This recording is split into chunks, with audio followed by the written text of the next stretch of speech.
اعوذ باللہ من الشیطان الرجیم بسم اللہ الرحمن الرحیم یا ایھا الذین آمنوا اذکروا اللہ ذکرا کثیرا وسبحوہ بکرۃ واصیلا هو الذی یصلی علیکم وملائکتہ لیخرجکم من الظلمات الی النور وکان بالمؤمنین رحیما۔ صدق اللہ العظیم۔ اہل ایمان اللہ کا ذکر کیا کرو کثرت کے ساتھ۔ ذکر کثیر سے مراد کیا ہے؟ کہ انسان کسی بھی حال میں ہو اللہ کو یاد رکھے۔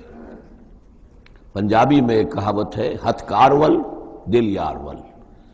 کام آپ کر رہے ہیں، کوئی بھی کر رہے ہیں، لیکن یہ کہ آپ کا دل اللہ کے ساتھ لگا ہونا چاہیے۔ اس کا جو بہترین طریقہ ہے وہ یہ ہے کہ تمام جو بھی معمولات زندگی کے ہیں ان کے ساتھ ہی حضور صلی اللہ علیہ وسلم سے مسنون دعائیں ہیں۔ گھر میں داخل ہو رہے ہیں تو دعا مانگیے، باہر نکل رہے ہیں تو دعا مانگیے، بازار میں داخل ہو رہے ہیں تو دعا مانگیے، بازار سے باہر آ رہے ہیں دعا مانگیے، بیت الخلاء میں داخل ہو رہے ہیں دعا ہے۔ لیکن آپ کام بھی کر رہے ہیں ساتھ کے ساتھ، کوئی اضافی وقت آپ کا نہیں لگ رہا ہے، لیکن اس میں یہ ہے کہ آپ کا اللہ کے ساتھ ایک رشتہ قائم رہے۔ باقی یہ کہ قرآن سب سے بڑا ذکر ہے، پھر نماز، یہ تو ہم پڑھ چکے ہیں 21ویں پارے کی پہلی آیت، وَاتْلُ مَا أُوحِيَ إِلَيْكَ مِنَ الْكِتَابِ وَأَقِمِ الصَّلَاةَ إِنَّ الصَّلَاةَ تَنْهَىٰ عَنِ الْفَحْشَاءِ وَالْمُنكَرِ وَلَذِكْرُ اللَّهِ أَكْبَرُ۔ تو اللہ کا ذکر کرو کثرت کے ساتھ، وَسَبِّحُوهُ بُكْرَةً وَأَصِيلًا، اور صبح و شام اس کی تسبیح کرتے رہو۔ هُوَ الَّذِي يُصَلِّي عَلَيْكُمْ وَمَلَائِكَتُهُ، وہ تم پر اپنی رحمتیں بھیجتا رہتا ہے، اپنی عنایتیں اور شفقتیں نازل فرماتا رہتا ہے، نہ صرف وہ خود بلکہ اس کے ملائکہ بھی۔ اب یہ دیکھیے وہی لفظ ہے کہ جو حضور کے بارے میں آیا ہے، ان اللہ و ملائکتہ یصلون علی النبی، یقیناً اللہ اور اس کے فرشتے نبی پر رحمتیں بھیجتے ہیں۔ لیکن یہ فرمایا جا رہا کہ ایک عام اہل ایمان کو بھی حصہ ملتا ہے اس میں سے، اللہ کی عنایتیں ہیں، اللہ کی رحمتیں ہیں۔ وہی لفظ استعمال ہو رہا ہے اہل ایمان کے لیے۔ هو الذی یصلی علیکم وملائکتہ لیخرجکم من الظلمات الی النور، وہ اپنی رحمتیں اور عنایتیں نازل فرماتا رہتا ہے، وہ بھی اور اس کے فرشتے بھی، تاکہ نکالے تمہیں اندھیروں سے روشنی کی طرف۔ وَكَانَ بِالْمُؤْمِنِينَ رَحِيمًا، اور یقیناً اللہ تعالیٰ کے اہل ایمان کے حق میں وہ بہت رحیم ہے۔ تحیتہم یوم یلقونہ سلام، ان کی دعا جو ہے جس روز کہ وہ اللہ سے ملیں گے ہوگا سلام۔ وَأَعَدَّ لَهُمْ أَجْرًا كَرِيمًا، اور اللہ تعالیٰ نے ان کے لیے بہت باعزت اجر فراہم کیا ہوا ہے۔ یا ایھا النبی انا ارسلناک شاہدا ومبشرا ونذیرا وداعیا الی اللہ باذنہ وسراجا منیرا۔ اے نبی، اب یہاں نوٹ کیجئے، اے نبی، ہم نے بھیجا ہے آپ کو۔ یہ نبوت اور رسالت کا کے درمیان جو ربط و تعلق ہے وہ بھی یہاں پر واضح ہو جائے گا۔ جیسے جس کسی شخص نے CSP کا امتحان پاس کر لیا، اب اس کی اپوائنٹمنٹ ہوتی ہے کسی جگہ پر، جاؤ وہاں پر DC لگو، یا وہاں کوئی اور عہدہ جو ہے، ایک ہے اپوائنٹمنٹ، ایک ہے کاڈر۔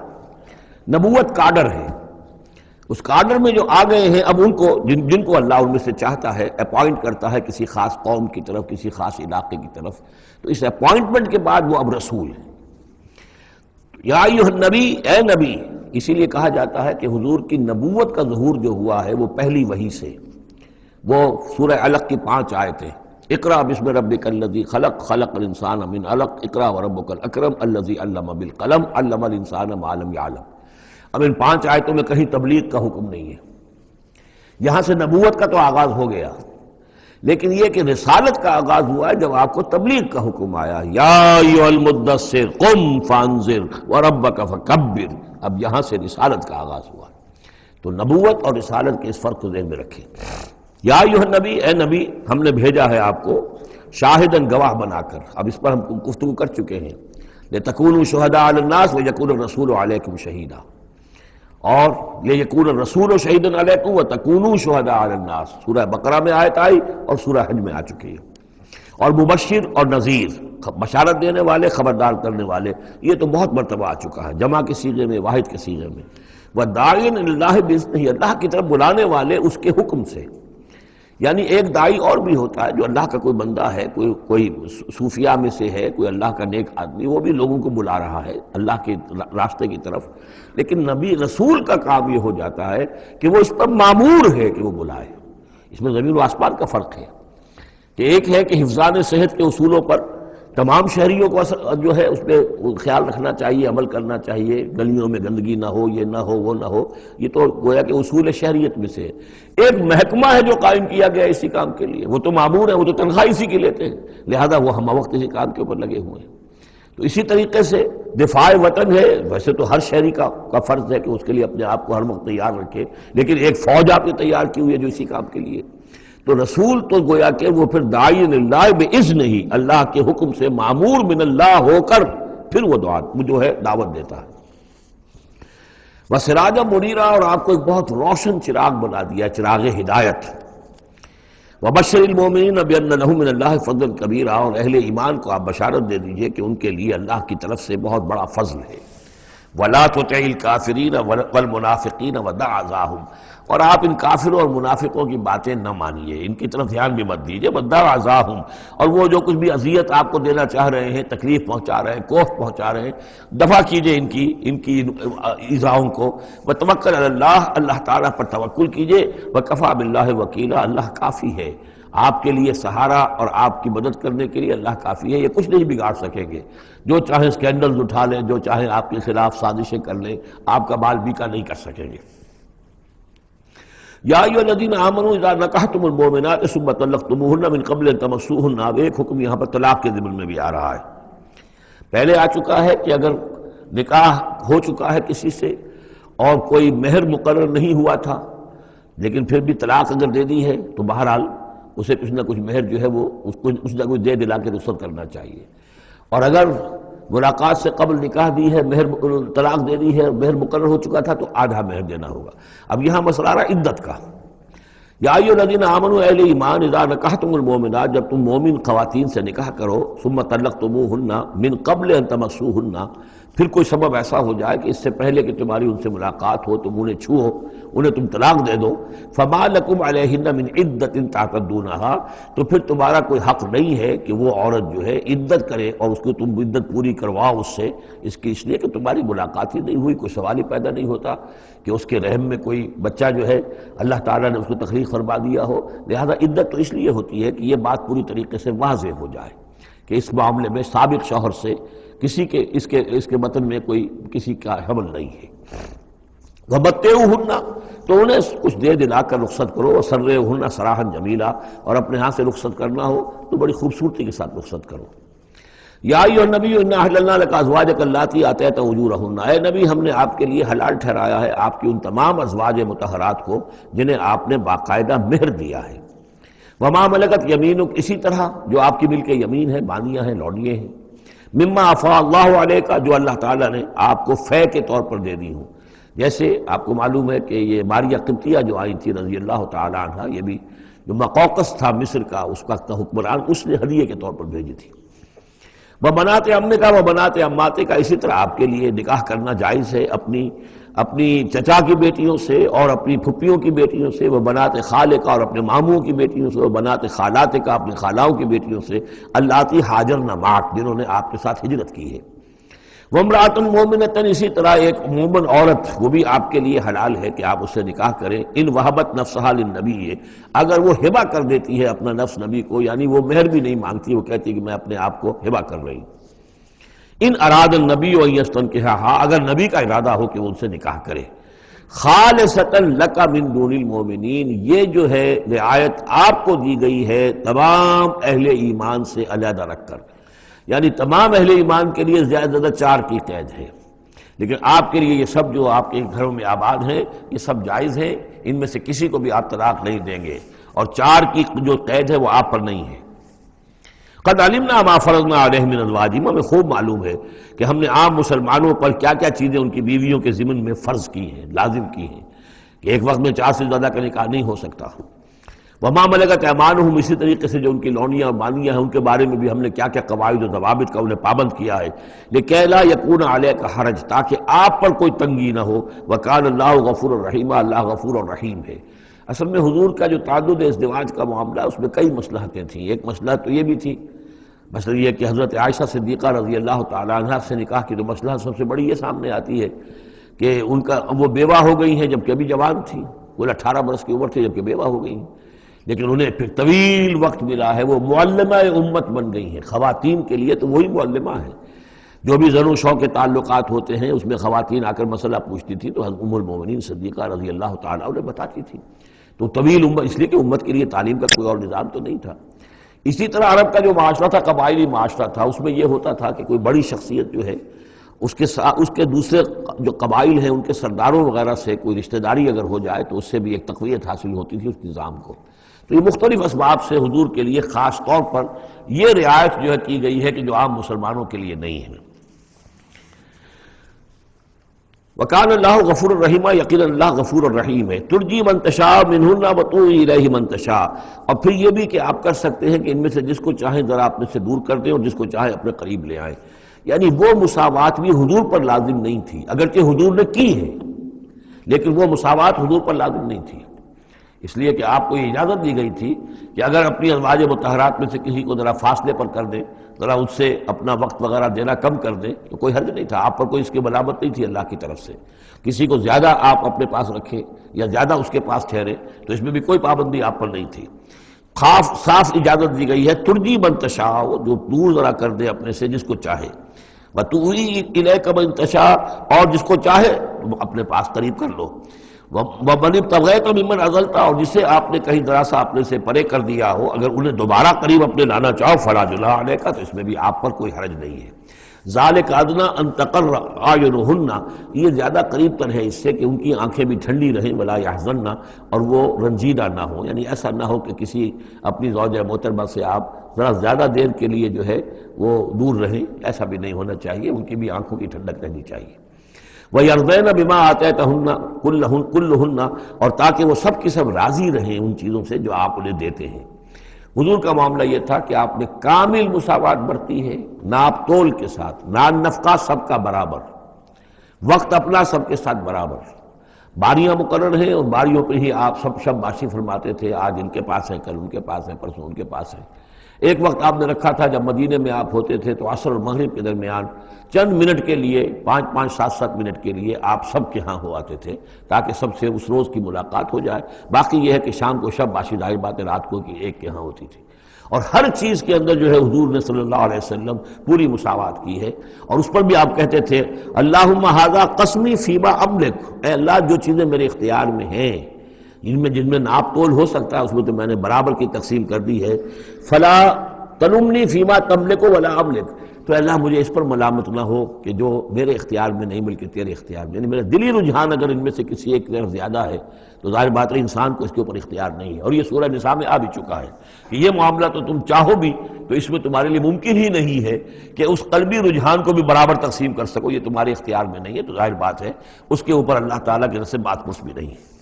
واللہ یعلم ما فی قلوبکم، اللہ جانتا ہے جو کچھ کے تمہارے دلوں میں ہے، وقال اللہ علیما حکیما، اللہ علیم اور حکیم ہے۔ لا یحل لک النساء من بعد، لیکن اب اس کے بعد جتنے بھی نکاح آپ کر چکے ہیں اب آپ کے لیے کوئی اور نکاح کرنا جائز نہیں ہے۔ یہ صورتحال بس اب فل سٹاپ لگ گیا ہے، اب نہ تو ان میں سے کسی کو آپ طلاق دیں گے اور نہ ہی مزید کوئی شادی کریں گے۔ ولا ان تتبدل بہن من ازواج، اور نہیں یہ کہ آپ ان میں سے کسی کی جگہ کسی اور کو لائیں گے۔ ولو اعجبک حسنہن،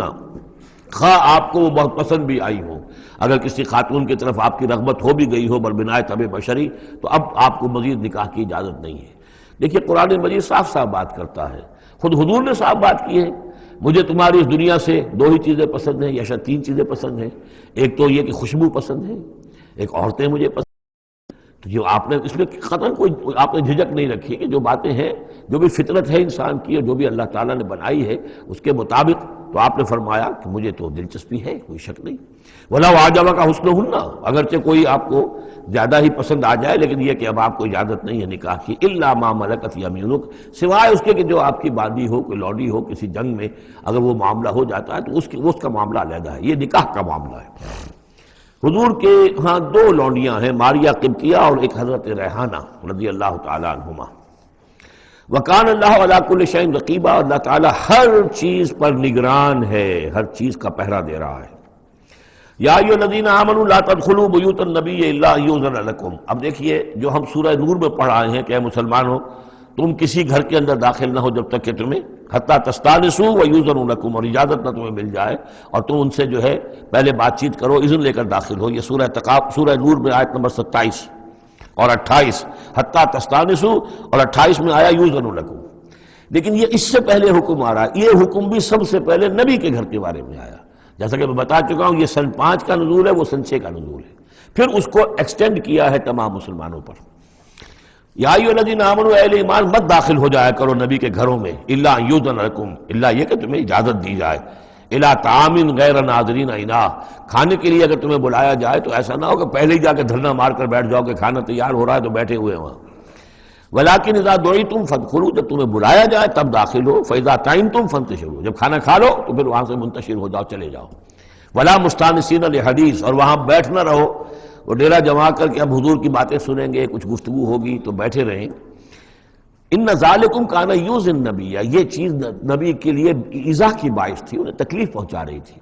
وہی جو پرائیویسی ہے گھر کی، اب اس میں یہ ہے کہ کوئی آ گیا ہے اور دھرنا مار کے بیٹھا ہوا ہے، اور حضور کی مروت ہے، حضور شرافت کی وجہ سے کچھ کہہ بھی نہیں سکتے ہیں، اور ظاہر بات ہے وہ کوئی ایک ایک کنال کے اور ایک ایک ایکڑ کے گھر تو تھے نہیں، وہ چھوٹا سا کوئی ایک حجرہ ہے۔ اب اسی میں بعض اوقات ایسا ہوتا تھا کہ حضرت عائشہ کے حجرے میں کوئی شخص آ گیا ملنے کے لیے، اس نے اذن چاہا تو حضور نے بلا لیا، تو حضرت عائشہ ذرا پیٹھ موڑ کر بیٹھ گئی، اپنی کمر ادھر کر دی، کوئی چادر اوپر لے لی، اور کہاں جگہ تھی وہاں پر، وہیں پر آ کر وہ شخص آ کے اپنی بات کرتا تھا، پھر چلا جاتا تھا۔ تو فرمایا کہ یہ چیزیں جو ہے یہ یقیناً تکلیف باعث بن رہی تھی۔ ان ذالکم کان یؤذی النبی فیستحیی منکم، تو وہ تو تم سے حیا کرتے ہیں، کہہ نہیں سکتے کچھ۔ واللہ لا یستحیی من الحق، اللہ کو حق کے بیان کرنے میں کوئی جھجک نہیں ہے۔ وَإِذَا سَأَلْتُمُوهُنَّ مَتَاعًا فَاسْأَلُوهُنَّ مِنْ وَرَاءِ حِجَاب، اب یہ پہلی مرتبہ لفظ حجاب آیا ہے قرآن میں۔ جب تمہیں نبی کی بیویوں سے کوئی چیز مانگنی ہو تو پردے کی اوٹ سے مانگو۔ یہ گویا کہ اس پردے اور حجاب کے لیے پہلا حکم آیا ہے کہ دروازوں کے اوپر پردے ڈال دیے جائیں، اور یہ کہ پردے کے پیچھے سے رو در رو ہو کر نہیں، ایک دوسرے کے آمنے سامنے ہو کر نہیں، پردے کے پیچھے سے مانگو۔ یہاں سے حجاب کا سلسلہ اب شروع ہوا۔ ذالک اطہر لقلوبکم وقلوبہن، یہی زیادہ پاکیزہ طرز عمل ہے تمہارے دلوں کے لیے بھی، ان کے دلوں کے لیے بھی۔ ظاہر بات ہے کہ مرد اور عورت کے درمیان جو بھی اللہ تعالیٰ نے رکھی ہے، کشش رکھی ہے، اب ان چیزوں میں بہتر یہی ہے کہ نگاہ ایک دوسرے پر نہ پڑے۔ وما کان لکم ان تؤذوا رسول اللہ، اور تمہارے لیے یہ بالکل جائز نہیں ہے کہ تم اللہ کے رسول کو ایذا پہنچاؤ۔ اصل میں اس مسئلے میں ایک بات اور بھی سمجھ لیجئے، حضور کے ساتھ معاملہ خاص بھی تھا۔ ایک تو یہ کہ یہ تمام اصلاحات ہیں جو تمام مسلمان معاشرے کے لیے ہیں، لیکن یہ کہ اس کے لیے چیریٹی بگنز ایٹ ہوم، پہلا کام جو شروع کیا گیا ہے وہ محمد رسول اللہ کے گھر سے۔ لیکن ایک دوسرا مسئلہ بھی ہے کہ جو منافق تھے اور ان میں سے جو شریر تھے، وہ طاق میں رہتے تھے کہ کوئی سکینڈل اٹھائیں حضور صلی اللہ علیہ وسلم کے گھر کے بارے میں۔ اب ظاہر بات ہے کہ حضور کے یہاں اتنی ازواج مطہرات تھیں، جب بعض میں آپ سوچئے کہ کسی کے دل میں یہ بھی آ سکتا ہے، جیسے فرض کیجئے کر کہہ رہا ہوں، حضرت عائشہ جوانی تھی جبکہ حضور کا انتقال ہوا،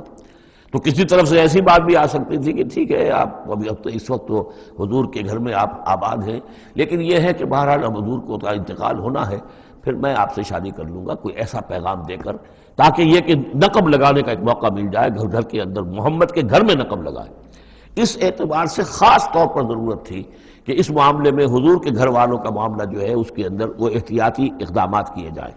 ما کان لکم ان تؤذوا رسول اللہ، تمہیں یہ تمہاری روا نہیں ہے کہ اللہ کے رسول کو تم ایذا پہنچاؤ۔ ولا ان تنکحوا ازواجہ من بعدہ ابدا، یہاں وہ روک لگا دی، اور نہ یہ جائز ہے تمہارے لیے کہ تم اس کی بیویوں سے ان کے بعد نکاح کرو کبھی بھی،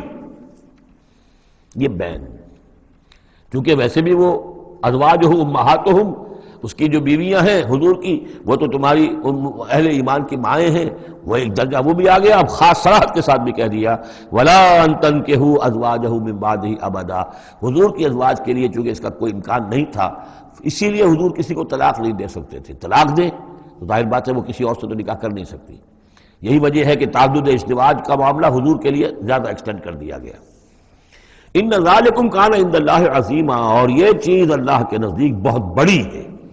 تو اس سے یہ کہ اگر کسی کے لیے کسی کے دل میں، کسی خبیث کے دل میں کوئی خیال ایسا آ بھی رہا ہو تو اب یہاں یہ کہ اس کی روک لگ گئی کہ یہ بات جو ہے، یہ دروازہ یہ ہمیشہ کے لیے بند ہے۔ ان تبدوا شیئا اور تخفوہ فإن اللہ کان بکل شیء علیما، خواہ تم کسی چیز کو ظاہر کرو اور خواہ تم چھپاؤ، اللہ تعالیٰ تو ہر چیز کا علم رکھتا ہے۔ لا جناح علیکم علیہن فی آبائہن، اب یہ وہ حکم آ رہا ہے جو تفصیل سے آیا ہے بڑی، وہ تو اب ہم پڑھ چکے سورہ نساء میں، وہ بعد میں آیا ہے، یہ ذرا مختصر آ رہا ہے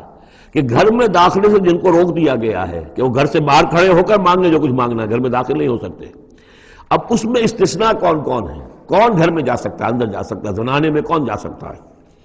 لا جناح علیہن، کوئی حرج نہیں ہے نبی کی بیویوں پر، فی آبائہن، ان کے باپوں کے بارے میں،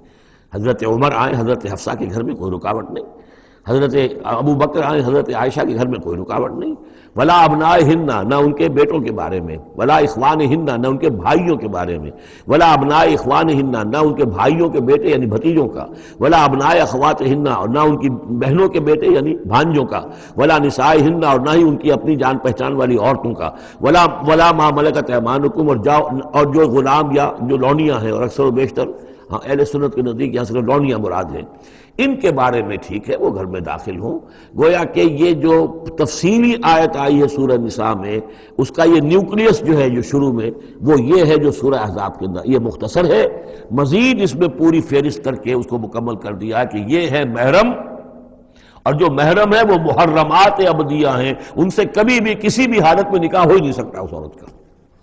باقی یہ ہے جتنے بھی مرد ہیں وہ نامحرم ہیں، وہ باہر رہیں گے، کچھ چیز مانگنی ہے پردے کے اوٹ سے مانگیں گے، یہ ان کا معاملہ رہے گا، اور گھر میں داخل ہوں گے اگر تو عورت پردہ کرے گی، جیسے کہ حضرت عائشہ کا میں نے آپ کو طریقہ بتایا، یا اگر کہیں دو کمرے ہیں تو عورت کسی اور کمرے میں جائے گی، اور وہ جو ہے وہ کسی اور کمرے میں آئیں گے۔ یہ طریقہ ہے اسلامی معاشرت کا، مسلمانوں کی طرز رہائش کا۔ واتقین اللہ، اور اے نبی کی بیویوں ڈرتی رہو اللہ سے، ان اللہ کان علی کل شیء شہیدا، یقیناً اللہ تعالیٰ ہر چیز پر گواہ ہے۔ ان اللہ وملائکتہ یصلون علی النبی، اب یہ خاص طور پر لفظ وہی ہے، یصلی علیکم وملائکتہ، یہ حضرت ترتیب بدل گئی ہے۔ یقیناً اللہ اور اس کے فرشتے رحمت اور شفقت اور عنایت نازل کرتے رہتے ہیں نبی پر صلی اللہ علیہ وسلم۔ یا ایھا الذین آمنوا صلوا علیہ وسلموا تسلیما، اے ایمان کے دعوے دارو، اے ایمان لانے والو، تم بھی ان پر رحمت بھیجتے رہا کرو، اور تم بھی اللہ تعالیٰ سے دعا کرتے رہا کرو کہ اللہ ان کے اوپر اور درود بھیجے اور رحمت بھیجے۔ وسلموا تسلیما، ان میں سلام کیا کرو، ان کو سلام بھیجا کرو۔ ان الذین یؤذون اللہ ورسولہ، یقیناً وہ لوگ کہ جو ایذا پہنچاتے ہیں اللہ کو اور اس کے رسول کو، لعنہم اللہ فی الدنیا، اب یہ منافقین کا تذکرہ ہو رہا ہے اس سورہ مبارکہ میں، جیسا کہ مدنی صورتوں میں اکثر و بیشتر ہے۔ ان الذین یؤذون اللہ ورسولہ، بے شک وہ لوگ کہ جو ایذا پہنچاتے ہیں اللہ اور اس کے رسول کو، لعنہم اللہ فی الدنیا والآخرہ، تو لعنت اللہ نے ان پر لعنت کر دی ہے دنیا اور آخرت دونوں میں، وعد لہم عذابا مہینا، اور ان کے لیے ایک بڑا اہانت آمیز عذاب تیار کر رکھا ہے۔ والذین یؤذون المؤمنین والمؤمنات بغیر ما اکتسبوا، اور وہ لوگ کہ جو ایذا پہنچاتے ہیں مسلمان مردوں کو اور مسلمان عورتوں کو بغیر اس کے کہ انہوں نے کوئی گناہ کا ارتکاب کیا ہو، یعنی الزام لگاتے ہیں، سکینڈلز ہیں، خام خواہ کی تہمتیں ہیں اور قذف ہو رہا ہے، فقد احتملوا بہتانا و اسما مبینا، تو انہوں نے تو اپنے اوپر جھوٹ کا اور بہت بڑے گناہ کا بوجھ لے لیا ہے۔ ابھی یہاں پر قذف کی سزا نہیں آئی، قذف کا حکم جو ہے اس کی حد وہ پھر سورہ نور میں آ چکی ہے، وہ ہم پڑھ چکے ہیں۔ 80 درے لگائے جائیں، 80 کوڑے، اگر کوئی شخص کسی مسلمان خاتون کے اوپر زنا کا الزام لگائے اور پھر 4 گواہ پیش نہ کر سکے، 80 کوڑے لگیں گے۔ یا ایھا النبی قل لازواجک وبناتک ونساء، اب یہ پردے کا اگلا حکم آ رہا ہے۔ ایک تو یہ ہوگا گھر میں رہو، گھر پہ پردہ ہونا چاہیے، نامحرم پردے کی اوٹ سے بات کرے، جو بھی ضروری بات ہے وہ پردے کی اوٹ سے کرے، رو در ہو کر نہ کرے۔ لیکن اب مسئلہ آتا ہے کہ عورت گھر سے باہر نکلے تو کیا ہو؟ آخر ظاہر بات ہے اگرچہ اصولی اعتبار سے عورت کا مقام اس کا گھر ہے، لیکن پھر بھی ضرورت ہو سکتی ہے وہ باہر جائے ضرورت کے تحت، تو اس میں کیا حکم ہے؟ یا ایھا النبی قل لازواجک وبناتک ونساء المؤمنین، اب یہاں پر دیکھیے ایکسٹینڈ کر رہے ہیں ترتیباً، اے نبی کہہ دیجئے اپنی بیویوں سے اور اپنی بیٹیوں سے اور اہل ایمان کی خواتین سے۔ یہ گویا کہ اب اصلاح کا دائرہ جو ہے نبی کے گھر سے نکل کر اب باہر آ رہا ہے تمام اہل ایمان کے لیے۔ کیا کہہ دیجئے؟ یدنین علیہن من جلابیبہن، وہ اپنے اوپر لٹکا لیا کریں اپنی بڑی چادروں کا ایک حصہ۔ دیکھیے جیسا کہ میں نے اس وقت بھی عرض کیا تھا سورہ جب ہم نور پڑھ رہے تھے کہ عرب میں لباس کا یہ اور خواتین کی لباس کا یہ 2 جز تھے، ایک اوڑھنی ہوتی تھی جو گھر میں اوڑھتی تھی، وہ جیسے اب بھی ہمارے اوڑھنے کا تصور ہے، اس کو کہتے ہیں خمار، اور خمرہن لفظ آیا ان کی جمع جو ہے خمرہن، ولیضربن بخمرہن علی جیوبہن، وہ اپنی ان اوڑھنیوں کا بکل مار لیا کریں اپنے سینوں پر. یہ گھر کے اندر ہوگا. باہر جب نکلتی تھی تو بڑی چادر لے لیتی تھی، اور جو جتنی شریف گھرانے کی ہوتی تھی اتنی ہی وہ اپنے آپ کو اس میں لپیٹ لیتی تھی، لیکن چہرے کے اوپر نہیں ڈالتی تھی. یہاں اس میں صرف یہ اضافہ کیا گیا ہے کہ اس کا ایک حصہ اپنے چہروں پر لٹکا لیا کریں. یہاں سے نقاب کا تصور پیدا ہوا ہے، جو ہمارے ہاں بعض جگہ پر جو ہے خاص طور پہ فرنٹیئر کے علاقے میں اب بھی ہے، وہ چادر لیتی ہیں خواتین، لیکن چادر کا جو حصہ ہے وہ ان کے چہرے کے آگے آیا ہوا ہوتا ہے. یا یہ کہ کسی طریقے سے بس صرف ایک آنکھ کھول کر، خاص طور پر ایران کے اندر اس کا بڑا رواج ہے، ان کو میں نے دیکھا ہے کہ یہ جو ہے اس قدر اس ایک چادر میں، بڑی چادر میں لپٹی ہوئی ہوتی ہیں دیہاتی خواتین. شہروں کے اندر تو نقشہ ذرا کچھ مختلف ہے. اب وہاں پہ چونکہ یہ بات تقریباً انہوں نے طے کر دی ہے کہ چہرے کا پردہ نہیں ہے، حالانکہ یہ غلط ہے. قرآن میں چہرے کا پردہ ہے. اس حوالے سے وہ جو کہا گیا کہ پردے کی اور سے ان سے بات کی جائے یا مانگا جائے، تو آخری اس کا مطلب یہ کہ چہرہ ہی تو ہے نا جس کو روکا جا رہا ہے. باقی گھر میں جو ازواج مطہرات بغیر لباس کے تو نہیں تھی معاذ اللہ، لیکن یہ کہ چہرے ہی کے پردے کے لیے کہا ہے کہ فَصَلُوهُنَّ مِن وَرَاءِ حجاب، اور حجاب کا لفظ چل رہا ہے اسی کے لیے. لیکن یہ کہ اب یہ حکم دیا گیا کہ آپ ایک چادر کو، جو چادر لے کے آپ نکلتی ہی ہیں باہر، جو بھی شریف خواتین ہیں، وہ چادر کو ذرا اپنے چہروں کے اوپر لٹکا لیا کریں. یہ جلباب کہلاتا تھا، بڑی چادر جو لے کر نکلتے تھے. تو ایک ہے خمار، اوڑھنی، جس کی جمع ہے خمرہن، خمر. ایک ہے جلباب، بڑی چادر، جس کی جمع ہے جلابیب، جلابیب ہن. وہ اپنی بڑی چادروں کا ایک حصہ اپنے سامنے لٹکا لیا کرے چہرے کے. ذالک ادنیٰ ان یعرفنا، یہ بہتر ہے اور نزدیک تر ہے اس سے کہ ان کو پہچان لیا جائے کہ یہ شریف گھرانے کی خواتین ہیں. کیونکہ وہاں لونڈیاں مانیاں جو ہوتی تھیں ان کے ہاں وہ رواج نہیں تھا. ابھی یہ جو گھر کی خاندانی خواتین ہیں ان کے ساتھ یہ بات شروع کی جا رہی ہے. فلا یؤذین، تو انہیں کوئی ایذا نہ پہنچائی جائے. وکان اللہ غفور الرحیم، اور یقینا اللہ غفور الرحیم ہے. لئن لم ينتهِ المنافقون، اگر یہ منافق باز نہ آئے، والذین فی قلوبہم مرض، اور وہ جن کے دلوں میں روگ ہے، والمرجفون فی المدینہ، اور وہ لوگ کہ جو سنسنی پیدا کرتے ہیں مدینے کے اندر، ایسی خبریں اسکینڈلائز کر کے اور سنسنی پیدا کرتے ہیں کہ یہ بات ہو گئی، فلاں نے یہ کہہ دیا، فلاں نے یہ تہمت لگا دی. لنغرینک، اگر یہ باز نہ آئے تو اے نبی پھر ہم آپ کو اکسا دیں گے، آپ کو اجازت دے دیں گے کہ آپ ان کے خلاف کوئی اقدام کریں.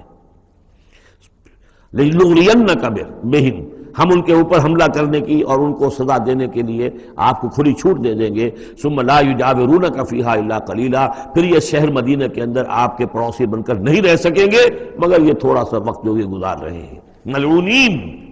ان پر پھٹکار ہے. اینما ثقفوا اخذوا وقتلوا تقتیلا، جہاں بھی یہ پائے جائیں، پکڑے جائیں اور قتل کیے جائیں، ٹکڑے کر دیے جائیں. لیکن یہ وہ حکم جو ہے یہ ایک اللہ تعالیٰ کی بیزاری اور شدت ناراضگی کا مظہر ہے. لیکن منافقین کے اعتبار سے کبھی اس طرح کا کوئی اقدام حضور کی سیرت میں ثابت نہیں ہے. سنت اللہ فی الذین خلوا من قبل، یہ اللہ کی سنت ہے، اللہ کا طریقہ ہے، اللہ کا قانون ہے. یہ ان قوموں کے بارے میں، امتوں کے بارے میں بھی جو پہلے گزر چکی ہیں. وَلَن تَجِدَ لِسُنَّتِ اللَّهِ تَبْدِيلًا، اور تم نہیں پاؤ گے اللہ کی سنت کے اندر کوئی تبدیلی. وَلَن تَجِدَ لِسُنَّتِ يَسْأَلُكَ النَّاسُ وَلَن تَجِدَ لِسُنَّتِ اللَّهِ تَبْدِيلًا، تم نہیں پاؤ گے اللہ کی سنت میں کوئی تبدیلی. يَسْأَلُكَ النَّاسُ عَنِ السَّاعَةِ، اے نبی لوگ آپ سے قیامت کے بارے میں پوچھتے ہیں. قل انما علمها عند اللہ، کہہ دیجئے اس کا علم تو اللہ کے پاس ہے. وما یدریک لعل الساعة تکون قریبا، اور تمہیں کیا معلوم ہو سکتا ہے کہ قیامت قریب آ چکی ہو. ان اللہ لعن الکافرین وعد لهم سعیرا، اللہ نے کافروں پر لعنت فرمائی ہے اور ان کے لیے دہکتی ہوئی آگ تیار کر رکھی ہے. خالدین فیہا ابدا، اس میں رہیں گے ہمیشہ ہمیش. لا یجدون ولیا ولا نصیرا، نہیں پائیں گے کوئی حمایتی اور نہ مددگار. یوم تقلب وجوہہم فی النار، جس دن کے وہ اوندھے کر دیے جائیں گے آگ میں. یقولون یا لیتنا اطعنا اللہ واطعنا الرسول، اس وقت کہیں گے کہ ہائے کاش کہ ہم نے اطاعت کی ہوتی اللہ کی اور اطاعت کی ہوتی اس کے رسول کی. وقالوا ربنا انا اطعنا سادتنا وکبراءنا فاضلونا السبیل، وہ کہیں گے اے اللہ ہم نے تو اپنے سرداروں اور اپنے جو بڑے چودھری تھے ان کی اطاعت ہم نے کی، ان کا کہنا مانا، ان کے کہے پر چلے، بس انہوں نے ہمیں صحیح راستے سے بھٹکا دیا. ربنا آتہم ضعفین من العذاب، اے اللہ ان کو دگنا عذاب دے. والعنہم لعنا کبیرا، اور ان پر لعنت فرما بہت ہی بڑی لعنت. یا ایھا الذین آمنوا لا تکونوا کالذین آذوا موسیٰ وبرأہ اللہ مما قالوا، اہل ایمان ان لوگوں کے مانند نہ ہو جاؤ کہ جنہوں نے موسیٰ کو اذیت دی تھی. دیکھیں موسیٰ کو ایک اذیت تو وہ تھی جو ہم سورہ مائدہ میں پڑھائے ہیں کہ جب موسیٰ نے کہا علیہ الصلوۃ والسلام کہ اب اللہ کی راہ میں جنگ کرو، اور پوری قوم نے انکار کر دیا۔ ظاہر بات ہے کہ جو آپ پر بیزاری طاری ہوئی، جس پر آپ نے کہا کہ رب انی لا املک الا نفسی واخی فافرق بیننا وبین القوم الفاسقین، تو اس سے اندازہ ہو رہا ہے کس قدر آپ کو تکلیف پہنچی ہے۔ ایک بات روایات میں آتا ہے کہ آپ پر کوئی جسمانی عیب بھی لگایا گیا تھا، وہ اپنی حیا اور شرم کی وجہ سے وہ اپنا لباس جو ہے وہ خاص طور پر اکثر و بیشتر کبھی بھی آپ عریان نہیں ہوتے تھے، جو ان کے ہاں جو رواج تھا ان میں یہ ہے کہ اتنا لحاظ نہیں رکھتے تھے، لیکن یہ کہ اب انہوں نے یہ کہنا شروع کر دیا کہ کوئی عیب ہے ان کے اندر جسمانی طور پر جس کی وجہ سے یہ اتنے شرم اور حیا کا مظاہرہ کرتے ہیں۔ بہرحال اللہ تعالیٰ نے اس کے لیے ایک سبیل پیدا کی، ایک لمبا قصہ ہے کہ جو احادیث میں موجود ہے۔ تو فرمایا تو اب یہ ہے ذاتی قسم کی ایذا، اور میں سمجھتا ہوں کہ وہ حدیث جو اندر جو واقع ہے وہ صحیح ہے، اس لیے کہ یہاں بھی ذاتی قسم کی ایذا ہے جس کا تذکرہ ہو رہا ہے کہ حضور کو حضور کے ازواج مطہرات کے حوالے سے کوئی اس طرح کا سکینڈل اٹھا کر جو ہے تو وہ تو تکلیف، جیسے کہ سورہ نور میں ہم پڑھ آئے ہیں کہ کس قدر دن آپ پر سخت گزرے ہیں وہ، جبکہ حضور حضرت عائشہ پر جو ہے وہ تہمت لگائی گئی تھی۔ تو یا ایھا الذین آمنوا لا تکونوا کالذین آذوا موسیٰ، ان لوگوں کے مانند نہ بن جاؤ کہ جنہوں نے موسیٰ کو اذیت دی تھی، فبرأہ اللہ مما قالوا، تو اللہ تعالیٰ نے انہیں بری ثابت کیا، ان کی ثابت کر دیا کہ ان میں وہ عیب نہیں ہے جو انہوں نے ان پر لگایا تھا۔ وکان عند اللہ وجیہا، اور وہ تو اللہ کے نزدیک بہت وجیح انسان تھے، صاحب حیثیت، صاحب وجاہت۔ یا ایھا الذین آمنوا اتقوا اللہ وقولوا قولا سدیدا، اہل ایمان اللہ کا تقوی اختیار کرو اور بات کرو سیدھی، خاص طور پر یہ گھریلو زندگی کے اندر چونکہ یہ معاملات ہو رہے ہیں تو یہ کہ گھریلو زندگی میں خاص طور پر انسان جو ہے زبان کا استعمال جو ہے اس میں محتاط رہے۔ یصلح لکم اعمالکم، اللہ تعالیٰ تمہارے سارے اعمال درست کر دے گا، ویغفر لکم ذنوبکم، اور اگر کبھی کسی نسیان یا کسی جذبات کے رو میں کوئی غلطی ہو جائے گی تو اللہ تعالیٰ تمہاری خطائیں بخش بھی دے گا۔ وَمَن يُطِعِ اللَّهَ وَرَسُولَهُ فَقَدْ فَازَ فَوْزًا عَظِيمًا، اور جو کوئی بھی اللہ اور اس کے رسول کی اطاعت پر کاربند ہو گیا اس نے تو بہت بڑی کامیابی حاصل کر لی۔ یہ دو آیتیں جو ہیں، یا ایھا الذین آمنوا اتقوا اللہ وقولوا قولا سدیدا یصلح لکم اعمالکم ویغفر لکم ذنوبکم ومن یطع اللہ ورسولہ فقد فاز فوزا عظیما، یہ بھی حضور نے خطبہ نکاح میں شامل کی تھی، جیسے سورہ نساء کی پہلی آیت، یا ایھا الناس اتقوا ربکم الذی خلقکم من نفس واحدۃ وخلق منها زوجها وبث منهما رجالا کثیرا ونساء واتقوا اللہ الذی تساءلون به والارحام ان اللہ کان علیکم رقیبا، ایک وہ آیت، دو یہ، اور ایک آیت سورہ آل عمران کی، یا ایھا الذین آمنوا اتقوا اللہ حق تقاتہ ولا تموتن الا وانتم مسلمون۔ انا عرضنا الامانۃ علی السماوات والارض والجبال، ہم نے امانت کو پیش کیا آسمانوں پر اور زمین پر اور پہاڑوں پر، فابین ان یحملنها، تو ان سب نے انکار کر دیا اس کو اٹھانے سے، واشفقن منها، اور اس سے ڈر گئے، وحملها الانسان، انسان نے اسے اٹھا لیا، انه کان ظلوما جہولا، یقیناً وہ نادان بھی تھا اور ظالم بھی تھا، یعنی اپنے آپ پر ظلم کیا اتنی بڑی امانت سنبھال کر۔ اب یہ امانت کون سی ہے، اس پر بہت سے اقوال ہیں تفسیری، اب ظاہر بات ہے کہ یہاں ان میں سے کون سا کہ کیا دلیل ہے، کسی کے حق میں کیا دلیل ہے، میں جس کو رد کر رہا ہوں کیوں کر رہا ہوں اس کا موقع نہیں ہے، لیکن میرے نزدیک اور مجھے اس پر جزم ہے، پوری طریقے سے وثوق ہے، اس امانت سے مراد ہے روح، یہ عالم امر کی شے ہے، اور لا کر عالم خلق، یہ ہمارا وجود حیوانی جو ہے یہ عالم خلق کی شے ہے، عالم امر کی شے کو بطور امانت عالم خلق کے اس وجود کے اندر امانت کے طور پر رکھا گیا ہے، یہ اللہ کی امانت ہے، وَنَفَخْتُ فِيهِ مِن رُوحِي، اپنی روح میں سے پھونک دو تمہارے اندر، تو یہ ہے امانت، بہت عظیم امانت ہے۔ عالم امر میں آپ کو بتا چکا ہوں صرف فرشتے اور ارواح انسانیہ، یہ عالم امر کی چیز ہے، انہی کی جو کمیونیکیشن ہے وہی اس کو بھی امر کہا گیا ہے، عالم امر کی شے ہے۔ باقی جتنے بھی ہے یہ جنات ہوں یا جو بھی حیوانات ہیں، ہمارا بھی جو جسد حیوانی ہے وہ جو ہے عالم خلق کی شے ہے، اور یہی شے ہے اصل میں وہی جس کی بنا پر کہ انسان مسجود ملائک بنا ہے، یہ جو روح ہے اسی کی بنا پر مسجود ملائک ہے، اسی کے بنا پر خلافت ملی ہے، اسی کے بنا پر وحی کا یہ محبت بنا ہے کہ وحی اس کو آ سکتی ہے، جنات کے ہاں وحی نہیں ہے، ان میں روح نہیں ہے، وہی نہیں ہے، کوئی نبی جنات میں نہیں بھیجا گیا، بلکہ انسانوں ہی میں جو نبی آئے انہی کی پیروی جو ہے وہ جنات بھی کرتے رہے۔ اور یہ جو روح کے بھوکے جانے سے پہلے یہ کیفیت تھی، وہ تھا ظلوم اور جہول، یہ میں سمجھتا ہوں کہ انسان کا جو حیوانی وجود ہے، جو میں نے کئی مرتبہ اس سے پہلے بیان کیا، اس میں تو کمزوری ہے۔ خلق الانسان من عجل، خلق الانسان ضعیفا۔ انسان جو ہے وہ تو اس کی فطرت، اس کی خلقت کے اندر جلدی عجلت پسندی بھی ہے، انسان کمزور پیدا کیا گیا ہے، یہاں ظلوم اور جہول کہا جا رہا ہے۔ اگر تو صرف حیوان انسان ہوتا اور اس میں روح خدا بندی نہ پھونکی گئی ہوتی تو ظلوم اور جہول تھا، لیکن روح خدا بندی پھونکے جانے کے بعد اب صورت وہ نہیں ہے، اسی لیے فرمایا گیا والتین والزیتون وطور سینین وہذا البلد الامین لقد خلقنا الانسان فی احسن تقویم ثم رددناہ اسفل سافلین۔ ہم نے پیدا کیا انسان کو تو سب سے پہلے پیدا کیا تھا ارواح کی شکل میں، وہ احسن تقویم، بلند ترین رتبے کی شے، لیکن پھر اسے لوٹا دیا ہے نچلوں میں سب سے نیچے، یعنی جنات سے بھی نیچے چلا گیا انسان۔ کیوں چلا گیا؟ کہ اس کا یہ جسد حیوانی جو ہے ان سے کم تر ہے، اس میں یہ ڈال دی گئی روح۔ تو یہ ہے وہ امانت میرے نزدیک، واللہ عالم۔ لِيُعَذِّبَ اللَّهُ الْمُنَافِقِينَ وَالْمُنَافِقَاتِ، اس امانت ہی کا اب یہ ظہور ہوگا۔ اس کا نتیجہ کیا نکلے گا؟ جو اس امانت کا حق ادا کرے گا اس کے لیے اللہ تعالیٰ کے لیے روح و ریحان و جنت نعیم۔ جو اس امانت میں خیانت کرے گا، اس کا حق ادا نہیں کرے گا، وہ حیوانی بن کر رہ جائے گا، حیوانی خواہشات اور حیوانی ہی داعیات ہی کا تابع فرمان بن کر رہ جائے گا۔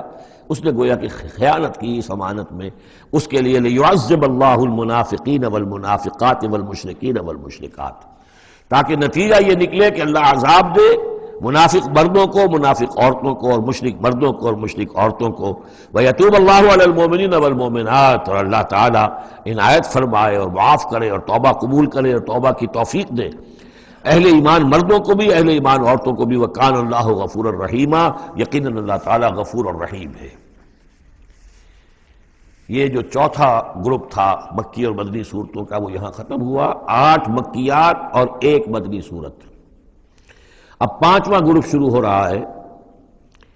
اس میں 13 ہیں مکی صورتیں اور پھر 3 آئیں گی مدنی صورتیں۔ لیکن یہ جان لیجئے کہ اب جو مدنی صورتیں آئیں گی وہ چھوٹی چھوٹی ہیں، زیادہ سے زیادہ 4 رکوع، اکثر و بیشتر 2 رکوع۔ یہ جو بڑی مکیات تھی وہ تقریباً مدنیات جو ہیں وہ ختم ہو چکی ہیں۔ سورہ بقرہ، سورہ آل عمران، سورہ انفال۔ ترتیب کیا ہے؟ پہلے سورہ بقرہ ہے، پھر سورہ انفال ہے، پھر سورہ آل عمران ہے، پھر سورہ نساء ہے، پھر سورہ نور ہے، پھر سورہ احزاب ہے، پھر سورہ نور ہے، پھر سورہ مائدہ ہے۔ یہ ہے طویل، جو سائزیبل اور طویل مدنیات ہیں۔ باقی چھوٹی جو ہے وہ ان کے بین بین ان کے درمیان آتی رہی ہیں۔ جیسے سورہ صف جو ہے وہ بھی سورہ احزاب کے ساتھ ہی متصلاً نازل ہوئی ہے۔ سورہ محمد ہے وہ بھی سورہ بقرہ کے ساتھ متصلاً نازل ہوئی ہے، وہ بھی غزوہ بدر سے پہلے پہلے نازل ہوئی ہے۔ تو چھوٹی صورتوں کا معاملہ جو ہے وہ علیحدہ ہو جائے گا، لیکن یہ کہ عام بڑی صورتوں کی ترتیب یہ ہے: البقرہ اور پھر انفال، پھر آل عمران، پھر نساء، پھر یہ جو ہم نے ابھی ختم کی احزاب، اور پھر نور، اور پھر مائدہ۔ سورۃ السبا، بسم اللہ الرحمن الرحیم۔ اب نوٹ کر لیجئے یہ آخری مرتبہ 2 صورتیں قرآن میں آ رہی ہیں جو الحمدللہ سے شروع ہو رہی ہیں، تقریباً 8 پاروں کے فصل سے۔ سورہ فاتحہ الحمد سے شروع ہوئی، الحمدللہ رب العالمین الرحمن الرحیم۔ پھر سورہ انعام آئی تھی، وہ بھی الحمدللہ الذی خلق السماوات والارض وجعل الظلمات والنور۔ اس کے بعد پھر 15ویں پارے میں آئی سورہ کہف، الحمدللہ الذی انزل علی عبدہ الکتاب ولم یجعل لہ عوجا۔ اور اب پھر یہ 7 پاروں کے بعد 22ویں پارے میں سورہ سبا بھی ہے، اس سے آگے سورہ فاطر بھی ہے، یہ جوڑے کی شکل میں ہے، اور یہ دونوں الحمدللہ سے شروع ہو رہی ہیں۔ الحمدللہ الذی لہ ما فی السماوات و ما فی الارض، کل تعریف، کل حمد، کل شکر اللہ کے لیے ہے جس کی ملکیت ہے ہر وہ شے، وہ سب کچھ جو آسمانوں میں ہے اور وہ سب کچھ جو زمین میں ہے۔ وَلَهُ الْحَمْدُ فِي الْآخِرَةِ، اور آخرت میں بھی اسی کے لیے حمد ہوگی۔ وَهُوَ الْحَكِيمُ الْخَبِيرُ، اور یقیناً وہ سب کچھ جاننے والا ہے، باخبر ہے اور کمال حکمت والا۔ اور آخرت میں جو میدان حشر میں حضور نے فرمایا لِوَاءُ الْحَمْدِ بِيَدِي، میرے ہاتھ میں حمد کا جھنڈا ہوگا۔ حضور کھڑے ہوں گے میدان حشر میں لِوَاءُ الْحَمْدِ، اب حمد کا جھنڈا لے کر۔ اور اس حمد کا خاص تعلق ہے اس آخری امت کے ساتھ۔ حضور کا نام بھی اسی سے ہے، محمد، احمد، حامد، یہ نام ہے حضور کے صلی اللہ علیہ وسلم۔ اور حمد جو ہے حمادون، یہ امت جو ہے حمادون ہے، یہ بہت حمد کرنے والے ہیں، اور قیامت کے دن میدان حشر کے اندر حمد کا جھنڈا حضور کے ہاتھ میں ہوگا، دست مبارک میں، اور حضور فرماتے ہیں اس روز جو میں اللہ کی حمد کروں گا وہ آج نہیں کر سکتا۔ یعلم ما یلج فی الارض وما یخرج منها، وہ جانتا ہے جو کچھ زمین میں گھستا ہے، داخل ہوتا ہے، اور جو کچھ کہ اس سے نکلتا ہے۔ وما ينزل من السماء وما يعرج فيها، اور جو کچھ کہ اترتا ہے آسمان سے نازل ہوتا ہے، اور جو کچھ کہ چڑھتا ہے اس میں۔ وهو الرحیم الغفور، اور وہ غفور ہے اور رحیم ہے۔ وقال الذين كفروا لا تأتينا الساعة، اور یہ کہتے ہیں کافر کہ کبھی یہ قیامت نہیں آئے گی، یا ساعہ جو ہے کبھی نہیں آئے گی۔ ساعہ اور قیامہ کا فرق میں بیان کر چکا ہوں، اور اس میں گویا کہ ابھی تک جو قریب ماضی قریب تک جو خیال رہا ہے سائنسدانوں کا کہ کائنات ابدی ہے، ہمیشہ رہے گی، اس کے ختم ہونے کا سوال ہی نہیں۔ اب یہ ہے کہ سائنس جو ہے فزکس کے میدان میں یہ بات مسلم ہو چکی ہے کہ یہ ابدی نہیں ہے، بلکہ اس سے ختم ہونا، کتنا عرصہ میں ختم ہونا یہ ہم نہیں کہہ سکتے، لیکن یہ کہ مختلف اعتبارات سے یہ طے اب ہو چکا ہے کہ یہ ہمیشہ رہنے والی نہیں ہے، اس کو ایک دن ختم ہونا ہے۔ اور جس طرح کہ یہ پھیلی ہے، جس طریقے سے پھل جھڑی ہوتی ہے ایک، اسی طریقے سے یہ پھیلی ہے، اور اسی طریقے سے یہ واپس لوٹ جائے گی۔ بقل بلا وربی، کہہ دیجئے کیوں نہیں، یقیناً مجھے میرے رب کی قسم ہے، لتاتینکم، وہ تم پر آ کر رہے گی، دھمک کر رہے گی، دھمکے گی تم پر۔ عالم الغیب، مجھے اپنے اس رب کی قسم ہے کہ جو تمام چھپی ہوئی چیزوں کا جاننے والا ہے۔ لا یعزب عنہ مثقال ذرۃ فی السماوات ولا فی الارض، اس سے غائب نہیں ہو سکتا کوئی ذرہ بھی، نہ آسمانوں میں اور نہ زمین میں۔ ولا اصغر من ذلک ولا اکبر، اور نہ کوئی شے جو اس سے چھوٹی ہو اور نہ وہ کہ اس سے بڑی ہو، الا فی کتاب مبین، مگر یہ کہ وہ کتاب مبین میں، روشن کتاب میں موجود ہے۔ لیجزی الذین آمنوا، یہ قیامت جو آئے گی کیوں آئے گی؟ لیجزی الذین آمنوا وعملوا الصالحات، تاکہ بدلہ دے، جزا دے اللہ تعالیٰ اپنے اہل ایمان بندوں کو جنہوں نے نیک کام کیے۔ اگر نہیں آتی قیامت تو یہ تو بڑی ناانصافی ہو جائے گی۔ جنہوں نے اللہ کے لیے اپنی لذات کو چھوڑا، دنیاوی لذائذ کو چھوڑا، اپنے عیش کو چھوڑا، انہوں نے جان جوکھوں میں ڈالی، انہوں نے جہاد کیا، انہوں نے قتال کیا، انہوں نے اپنے کیریئرز برباد کیے، اپنے مستقبل خراب کر لیے دنیاوی اعتبار سے، ہم ان کو کوئی بدلہ نہ ملے،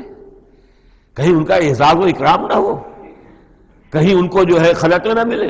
تو یہ تو بڑا ظلم ہو جائے گا۔ لیجزی الذین آمنوا وعملوا الصالحات اولئک لهم مغفرۃ ورزق کریم، یقیناً ان کے لیے مغفرت بھی ہے اور بہت ہی باعزت روزی بھی ہے۔ والذین سعوا فی آیاتنا معاجزین، اور وہ لوگ کہ جو ہماری آیات کو جھٹلانے میں جو ہے کوشاں ہیں، ہرانے میں، شکست دینے کے اندر، اولئک لهم عذاب من رجز علیم، ان کے لیے تو پھر عذاب ہوگا بہت دردناک۔ وَيَرَى الَّذِينَ أُوتُوا الْعِلْمَ الَّذِي أُنزِلَ إِلَيْكَ مِن رَّبِّكَ هُوَ الْحَقُّ، تاکہ دیکھ لے وہ لوگ کہ جن کو علم دیا گیا ہے کہ یہ جو چیز نازل کی گئی ہے محمد آپ کی طرف، یہ حق ہے آپ کے رب کی طرف سے۔ وَيَهْدِي إِلَىٰ صِرَاطِ الْعَزِيزِ الْحَمِيدِ، اور یہ ہدایت دیتی ہے عزیز اور حمید ہستی یعنی اللہ تعالیٰ کے راستے کی طرف۔ وَقَالَ الَّذِينَ كَفَرُوا، اور جو کافر کہتے ہیں، هَلْ نَدُلُّكُمْ عَلَىٰ رَجُلٍ، کیا ذرا ہم بتائیں آپ کو ایک شخص ایسا بھی ہمارے ہاں پیدا ہو گیا ہے، یہ اس طریقے سے استہزائی انداز میں کہتے تھے کہ هل ندلکم علی رجل، ایک ایسے شخص کی طرف رہنمائی کریں تمہاری، ینبئکم، جو تمہیں یہ خبر دے رہا ہے، اذا مزقتم کل ممزق، جبکہ تم بالکل ریزہ ریزہ ہو جاؤ گے، مرنے کے بعد مٹی ہو کر مٹی میں مل جاؤ گے، انکم لفی خلق جدید، پھر تمہیں ایک مرتبہ اور بنا دیا جائے گا، پیدا کر دیا جائے گا۔ افترا علی اللہ کذبا، اس آیت کو نوٹ کر لیجئے، اس لیے کہ سورت کے آخر میں پھر اس کا حوالہ آئے گا کہ وہ شش و پنج میں تھے۔ معاملہ کیا ہے؟ کیا یہ محمد نے جھوٹ گھڑ لیا ہے؟ اب اس کے بھی شواہد نہیں ملتے تھے ان کے سامنے کہ ان کی سیرت و کردار، آخر 40 برس جو ہمارے مابین انہوں نے گزارے ہیں، الصادق الامین، ہم نے خود خطاب دیا ان کو۔ تو افترا علی اللہ کذبا، کیا انہوں نے اب اتنی بڑی جسارت کی ہے کہ کوئی چیز گھڑ کر جھوٹ موٹ اللہ کی طرف جو ہے وہ منسوب کر دی ہے؟ ام بہی جنہ، یا یہ کہ ان پر کوئی جنون ہو گیا ہے، وہ دماغی توازن کھو بیٹھے ہیں، یا کوئی آسیب کا سایہ آ گیا، یعنی ظاہر بات ہے کہ آسیب کا سایہ ہو گیا ہے، اور کوئی اگر ان کو جنون کا عارضہ ہو گیا تو پھر تو یہ پھر ملامت نہیں ہے، پھر تو آدمی کہہ دیتا ہے جو بھی چاہے کہہ دے، اس نے جان بوجھ کر تو جھوٹ نہیں بولا، دیوانہ آدمی جو ہے وہ جان بوجھ کر جھوٹ نہیں بول رہا ہوتا، جو منہ میں آیا کہہ رہا ہے، تو ہو سکتا ہے تو یہ ان کے درمیان گویا کہ ایک انہیں اس میں ابھی شش و پنج ہے۔ یہ جیسا کہ میں نے آپ چرچ کیا نا، یہ صورتیں وہ ہیں کہ جو درمیانی 4 سالوں کی ہیں، آخر میں آ کر جو بھی وہ پوری طرح پولرائزیشن ہو گئی تھی وہ تو ہم پڑھ چکے ہیں 14 جمع 2 16 صورتیں تقریباً، ان میں سے ایک نکال دیجیے سورہ ہجر تو 15 صورتیں وہ ہیں کہ جو آخری 4 سال جو ہیں آپ کے قیام مکہ کے اس دور کے ہیں، اور یہ جو 2 گروپ ہیں درمیانی مکی صورتوں کے، یہ ہیں درمیانی 4 سال۔ ان میں سے بھی سورہ شعراء کو نکال دیجئے کہ وہ ابتدائی دور کی صورت ہے، باقی یہ تقریباً سب کی سب وہ صورتیں۔ تو ابھی اب ان کے اندر بھی خود بھی ایسے لوگ تھے کہ جو شش و پنج میں تھے کہ ہوا کیا، ماجرا کیا ہے، کیا واقعی محمد نے اتنے سچے صادق الامین انسان نے جھوٹ گھڑ لیا؟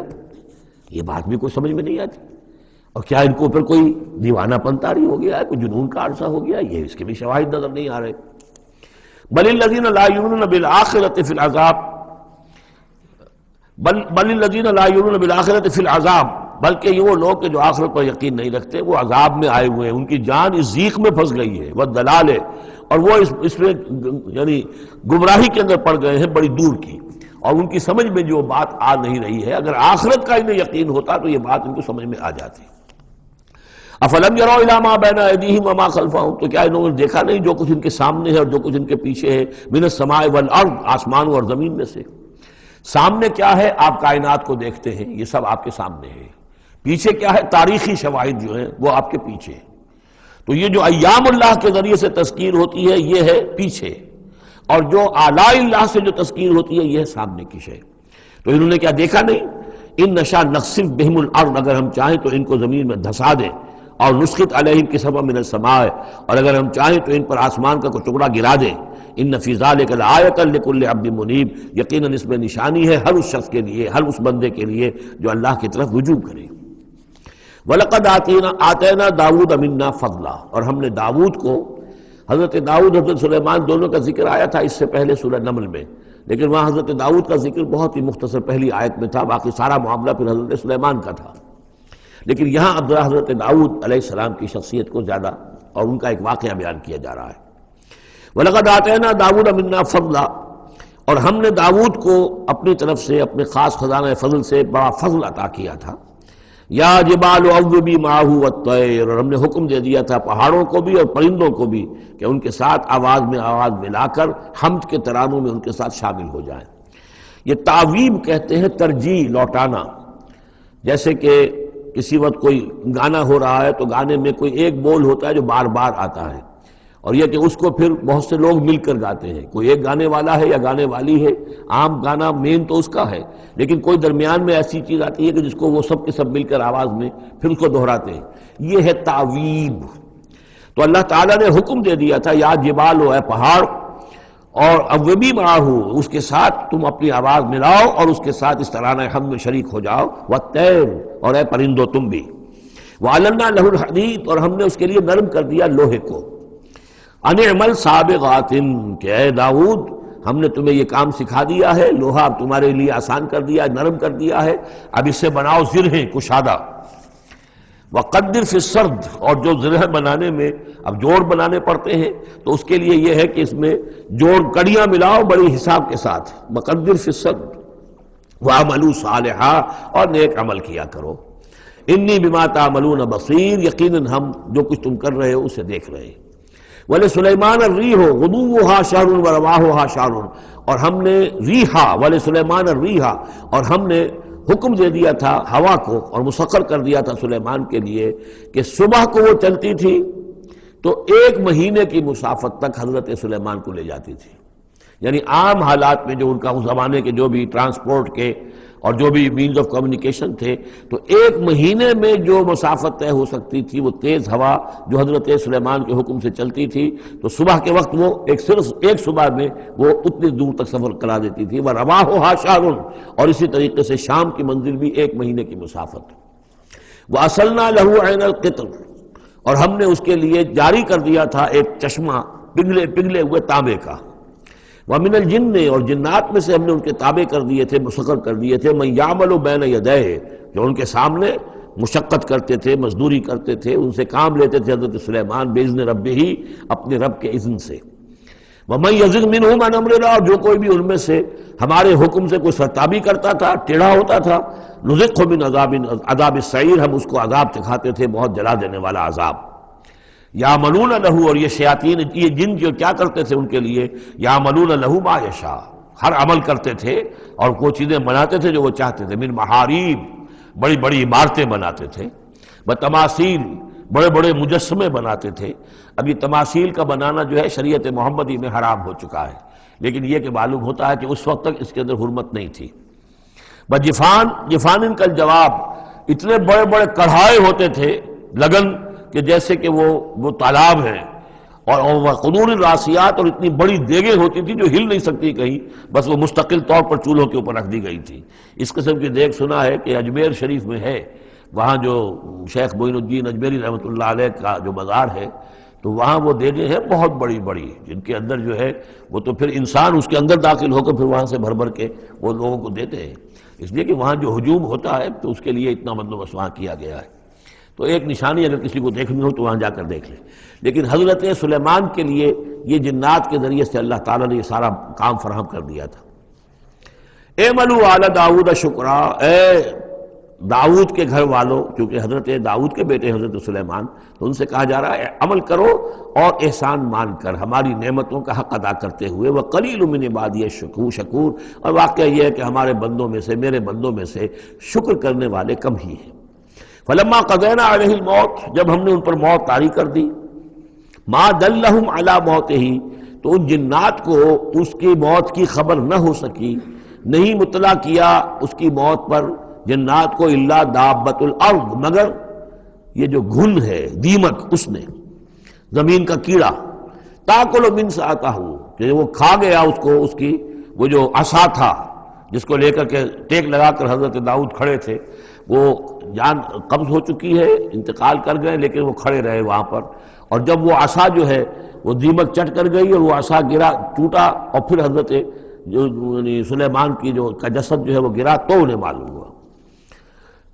فلما خرّا، تو جب وہ گر پڑے، تبینت الجن، تو اب معلوم ہو گیا جنات کو، اللہ کانوا یعلمون الغیب، اگر انہیں علم غیب حاصل ہوتا، ما لبثوا فی العذاب المہین، تو وہ اس عذاب مہین میں نہ رہتے اتنے عرصے تک۔ وہ یہی سمجھ رہے تھے کہ یہ کھڑے ہوئے ہیں سلیمان، لہذا جو بھی کام لگا رکھا ہے وہ کام کر رہے ہیں۔ لقد کان لسبع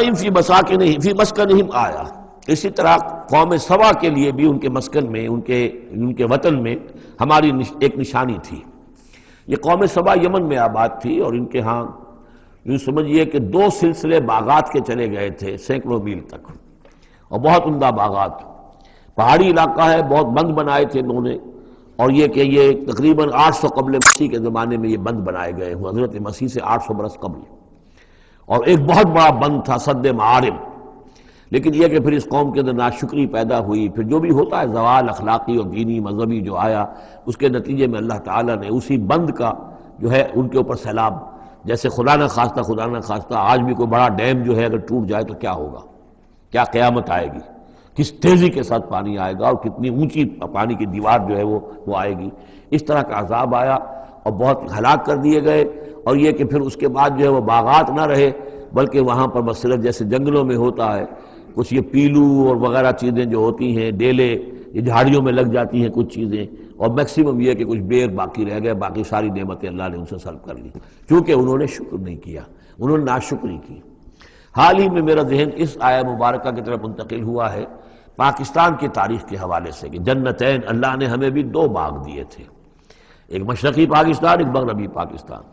لیکن جو صورتحال ہوئی ہے، اور کتنی خوشحالی تھی ابتدا میں دونوں جگہ، اور اب کیا حال ہے دونوں جگہ،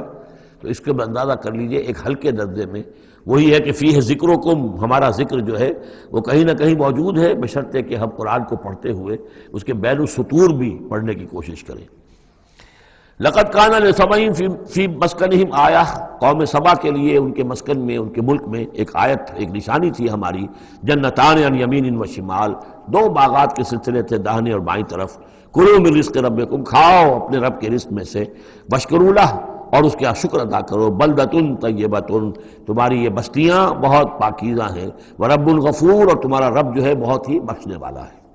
فاعرضوا، انہوں نے اعراض کیا، فارسلنا علیہم سیل العرم، پھر ہم نے ان کے اوپر بہت زور کا سیلاب چھوڑ دیا، وبدلناہم، اور ہم نے پھر بدل دیے، بجنتیہم، ان کے ان 2 باغات جن میں ہر طرح کے انواع و اقسام کے پھل تھے، ان کی جگہ پر جنتین دو ایسے باغ ذوات اوکل خمتن کہ کچھ کسیلے قسم کے اس میں کچھ پھل ڈیلے وغیرہ جو ہو جاتے ہیں جھاڑیوں کے اندر، وہ اصل اور جھاؤ، وہ شیء من سدر قلیل، تھوڑا سا بس اگر کچھ رہ گیا تھا وہاں پر تو وہ تھی اگر کوئی اچھی چیز تو وہ کچھ بیر تھوڑے سے۔ ذالک جزیناہم، یہ ہم نے ان کو بدلہ دیا بما کفروا، ان کے کفران نعمت کی وجہ سے۔ وہل نجازی الا الکفور، اور ایسا برا بدلہ ہم دیتے ہیں صرف انہی کو کہ جو ناشکرے ہوں۔ وجعلنا بینہم وبین القری التی بارکنا فیہا، اصل میں یہ ایسٹ ویسٹ ٹریڈ کا جو میں نے آپ کو بتایا معاملہ کہ یہ قریش کی ایک رہی ہے، ان کی اجارہ داری رہی ہے اس کے اوپر، اس سے پہلے اس قوم سبا کے پاس تھا یہی معاملہ۔ قوم سبا جو یمن میں یہ آباد تھے اور ان کا یہ سرسب شاداب علاقہ بھی تھا، بہت خوشبویات یہاں پیدا ہوتی تھیں اور ہر طرح کی بڑی آسودگی تھی۔ بہت پرانے زمانے کے جو کچھ سیاح ہیں انہوں نے حالات بھی لکھے ہیں تو اس حوالے سے، لیکن یہ جو مشرق و مغرب کی ٹریڈ پوری ان کے پاس تھی، یعنی ہند چینی، ہندوستان چین، یہ سارا مشرق سے سارا سامان جو آتا تھا تجارتی وہ یمن کے ساحل پر آ گیا۔ ادھر یورپ سے سارا سامان جو آیا مرچنڈائز وہ آ گیا فلسطین کے ساحل پر، میڈیٹرینین کو کراس کیا فلسطین کے ساحل پر آ گیا۔ اب ان دو پوائنٹس کے درمیان جو ہے ان کے قافلے جاتے تھے، اور اللہ تعالیٰ نے ایسا کیا تھا کہ ایک تو کئی سو میل تک آغاز ہی چلے گئے تھے، پھر یہ کہ آگے بھی یہ ہے کہ تھوڑے تھوڑے وقفے کے بعد ایسی بستیاں آباد کر دی تھی اللہ نے اس راستے پر، راستے ہی پر تھیں، تو گویا کہ راستہ پرامن بھی ہو گیا، پرسکون بھی ہو گیا، ضرورت کی چیزیں بھی ملنے لگی۔ لیکن یہ کہ جب ان کے اندر گراوٹ آئی تو انہوں نے اس کی ناشکری کی، اللہ یہ فائدہ یہ سب ہے، اس میں تو کوئی جو ہے خاص ہمارے لیے ایڈونچر تو ہے ہی نہیں، تو کوئی دور کا سفر ہو اس میں خطرے بھی ہو، اس میں کوئی اندیشے بھی ہو، تب لطف آئے سفر کا۔ تو اللہ تعالیٰ نے پھر